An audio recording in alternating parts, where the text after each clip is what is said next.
అక్కర్లేని ఆడంబరాలు, అర్థం లేనటువంటి సంస్కృతి. వీడిన్ని లక్షలు ఖర్చు పెట్టాడురా, విస్తరికి 120 రూపాయలు ఇస్తానన్నాడు, 200 ఇస్తానన్నాడు. ఇక్కడ రొట్టె ముక్కలు, ఇక్కడ బఠానీలతో చేసిన పదార్థాలు, ఇక్కడ స్వీట్లు, ఇక్కడ హాట్లు, ఇక్కడ పళ్ళ ముక్కలు, ఇక్కడ ఐస్ క్రీములు, ఇక్కడ ఇంకోటి, ఇక్కడ ఇంకోటి, మనుష్య మాంసం తప్ప అన్నీ ఉంటాయి.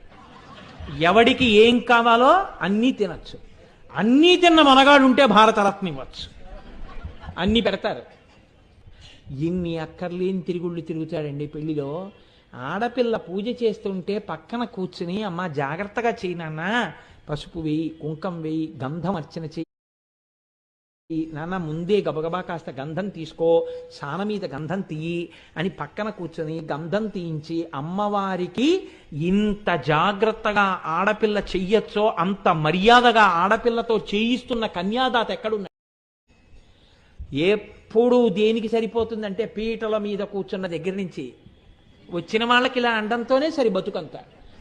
అసలు ఆడపిల్ల చేతిలో ఏం పెట్టి నువ్వు తీసుకురావాలో అవి సిద్ధంగా ఉంటాయా? ఉండవు. ఇంకా ట్రంకు పెట్టి ఏనో ఒకటి ఉంటుంది, దిక్కుమాలిన ట్రంకు పెట్టి పెళ్లిలో, అదో పెద్ద పోస్టు. ఆ పోస్టుకి వెంపర్లాట, అక్కడ రాజకీయాలు. ఆ పెట్టె దగ్గర ఎవరినైనా పెట్టారో మిగిలిన వాళ్ళకి పెదవి విరుపులు, రాజకీయాలు, చిన్న చూపులు, అల్లర్లు, తగాదాలు, ఇన్నో.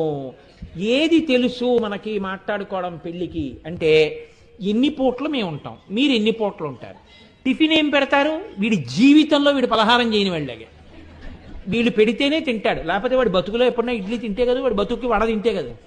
ఏం టిఫిన్ పెడతారు? కారప్పొడి పెడతారా? అప్పడాలు ఒడియాలు లేవుంది దెబ్బలాడుకునేవాడు ఓడు ఎవరు? ఓ పెద్ద ఆయన. వాడి జన్మలో ఒడియాలు తినలేదండి వాడు.